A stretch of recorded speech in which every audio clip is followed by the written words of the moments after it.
We are on day 50 of the Cold Plunge Challenge. The plunge is sitting around 43, 42 degrees. I don't know why I got a little bit warm last night. Nonetheless, it did. Today is day 50 of 90. I'm gonna go over the list of some of the benefits that some I've noticed, some I haven't. Nonetheless, I'm gonna read to you guys what these benefits are, what the science says the benefits of doing a cold plunge every day like this is. However, until then, we're gonna get in and we're gonna knock out day 50.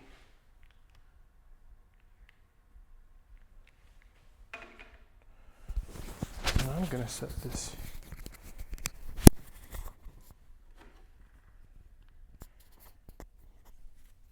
I'm gonna set this on the cold plunge thing. See if you guys can hear me in this video from here.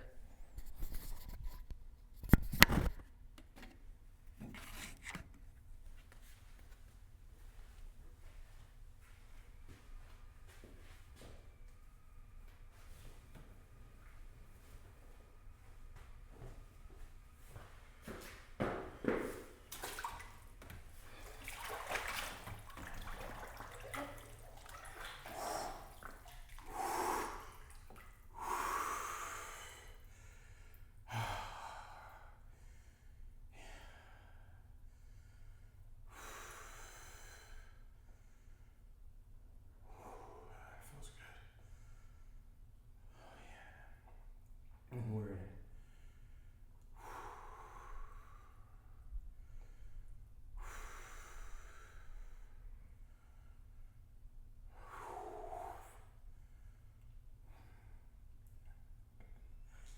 "50 days, 50 days, 50 days, 50 days.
Sometimes when you're in there, the time just goes by fast.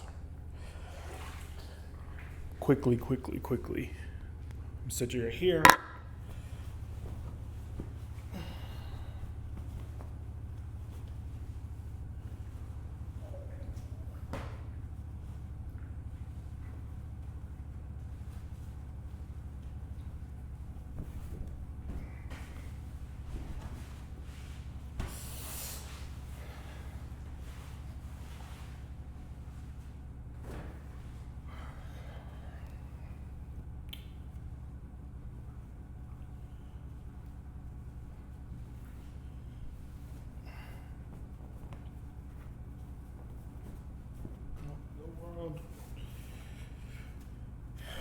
Go.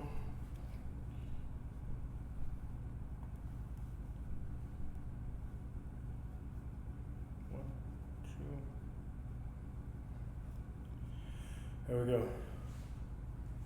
It's not easy putting on a wet shirt, but it's got to get done.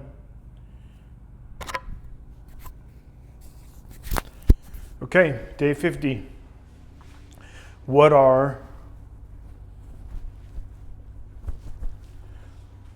the benefits? One, congratulations to myself because I've done this thing for 50 days in a row. I have not skipped a beat. There's video proof of this, and it's been amazing. The getting to 50 days, I knew I would get here. What I didn't anticipate on was it coming so fast. I'm really mind blown with how quickly just the daily activities add up, and you look back and you're thinking, whoa, it's been 50 days already. It just seems like I should be on day like 30 or 31. So time does move pretty quickly. I'm gonna read off some of the benefits. I can tell you from the head, or from memory, the benefits are gonna center around resilience.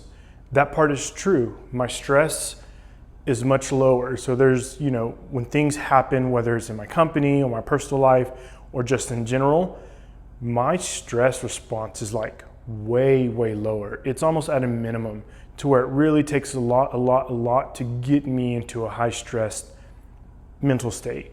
And I think that's because the stress in these things, when you get in every morning, it shoots so high because it's literally putting your body in a really stressful situation. So the brain, the body, everything has to work together to minimize, to calm down. So in the real world, though this is the real world, in other experiences, I should say, if it's something stressful, my stress response is very small. My anxiety is like, I've never had anxiety, to be quite honest. Nonetheless, I would think maybe more being paranoid or anxiety, whatever some of those emotions are, it's almost at a minimum as well. Though because of my work, because of things we do, like especially in the tech company, we're constantly putting out fires with like bugs, customers reports, new versions getting rejected by Apple or something, Apple finding something with our version we've got to go and fix. And these are all things that our users are needing in the application. Those used to really stress me out. Now it's like, okay, what is it? Let's get it done. What is the number one problem? What is the number one bottleneck? Let's get it done. So stress is way down. Number two, dopamine release. The dopamine skyrockets almost 250% every time I get in here. And that carries me, I've noticed, all the way till about 2:30 p.m. And it's the right dopamine release. You usually want dopamine to trigger after you do something very difficult. If you're waking up early in the morning and you're playing video games, or if you wake up early in the morning and you're eating pancakes and sugar, whatever those things are, or maybe let's say you get on, for some people that's gonna be getting on social media, getting on X, all of that is a dopamine release. And a dopamine, I don't necessarily wanna call it a reward chemical, but it kind of is. It's a reward chemical, and if you give yourself that dopamine release after you do the easy things, you are not gonna wanna do anything fucking hard afterwards. That's just not how the brain's wired. And so you have this, what we call reward. Let me just set that down. You have this reward, and you're only willing to pursue this reward based on your effort, right? So let's just say, hey, I'm gonna give you $100. All you gotta do is come with me to like dinner or something like that. Or help me move this shelf in my room. You're like, oh, that's easy, that's an easy $100. the reward far outweighs the effort put in to get that reward. When it doesn't work is if I said, hey, you want $100, we're gonna go do 1,000 push-ups and a 4-mile hike. You'd be like, that's way too much effort, right? Too little reward. That's kind of how dopamine works. And you really have to train your dopamine after you do hard things like this.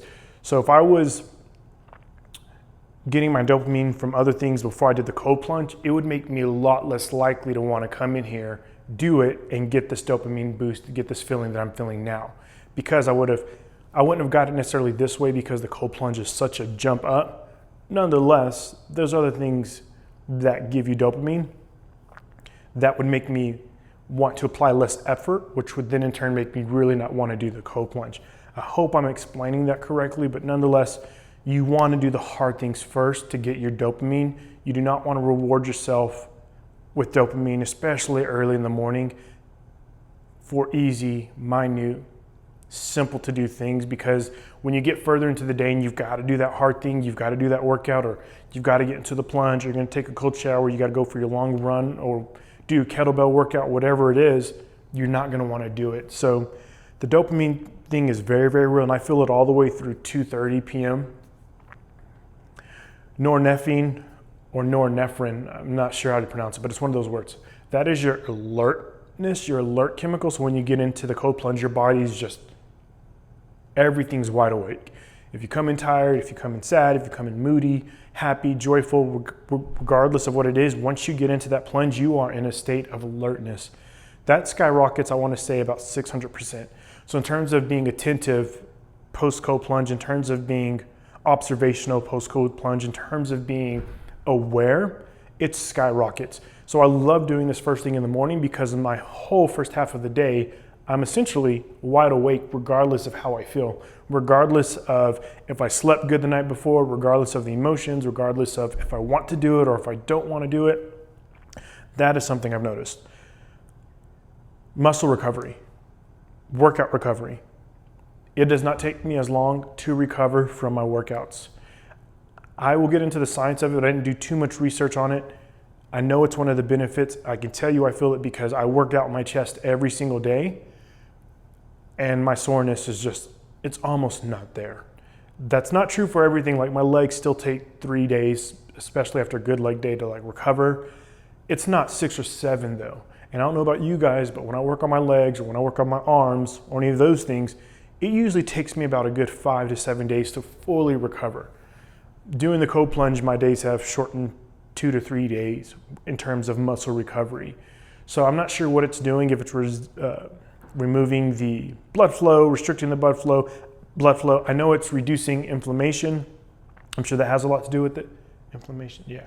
I always get inflammation and inflation mixed up. I know what they both fucking mean. They're just so close to each other that I swap them out sometimes. Nonetheless, muscle recovery, soreness, that definitely goes down, for sure. It goes down. Let me think. So we did stress, resilience. Yeah, the ability just to say, get it done, what's next? Let's go, get after it. Okay, what's the problem? Get it done. That's been huge. Sleep. My sleep is so much better. Yeah, I already don't drink. Having the cold plunge added to my routine I just sleep so much deeper. I don't know how a cold plunge early in the morning affects the sleep late at night. I'm telling you though, it does. I do not toss and turn the way I used to. I'm not up 5, 6, 7 times a night. You know, at most, if I'm drinking a ton of water, I'll wake up twice throughout the night, and that's to use the restroom. However, when I am asleep, it is a deep sleep. Whether it's 2 hours, 3, 4, 5, 6, 7, 8, it is a deep sleep. I'm trying to think of any lasting benefits. Let me check my notes really quick. I want to get all of these out so you guys can. Okay, slight metabolic perks like brown fat activity and improved insulin sensitivity. I don't know if I can necessarily tell that. The insulin would have been closer to the inflammation when I was speaking around earlier. I mean, I haven't been sick in 50 days. And just to put this in perspective, I have 3 kids and a wife. They've all been sick. 2 of my best friends have been sick. I have not been sick in the last 50 days at all, not even sneezed. And I do think that has a lot to do with this. So there's that as well. 50 days in, the good news is we've got 40 days left to go. So 40 days I get to do more of this and see what further advancements come, what further knowledge comes, what further wisdom comes from doing this every single day. My friend, one of my best friends sent me yesterday, Gary Becca, Joe Rogan from 2 years ago. So if you go to YouTube, if you go to Spotify, at the hour and a half mark, Gary Becca and Joe Rogan are talking about doing cold plunge every day. And they both discuss how it's never fun, how it sucks. Joe Rogan says his inner bitch comes out and his inner bitch is saying, what are you doing? You don't got to do this, come on. And Joe Rogan says, he puts on his general hat and says, shut the fuck up. You're getting in, it's non-negotiable. However, what's funny about it is you have 2 guys who are leading in cold exposure and, fitness, health, just other things that they do personally. And they've both also stated how much this sucks doing every day. There's really nothing fun about it. So go watch that. Again, you can find that on Spotify or YouTube. It's Joe Rogan and Gary Becca. I want to say it's the first or second one. It's the one with Gary Becca. He has a vest on. And it's about an hour and a half in, they start talking about that cold therapy and the cold plunge. So go listen to that. It's a funny listen. Okay, tomorrow's day 51. Day 51. You guys get after whatever you're getting after. It doesn't get easier. It just gets done. Have a great day on whatever day you're watching this on.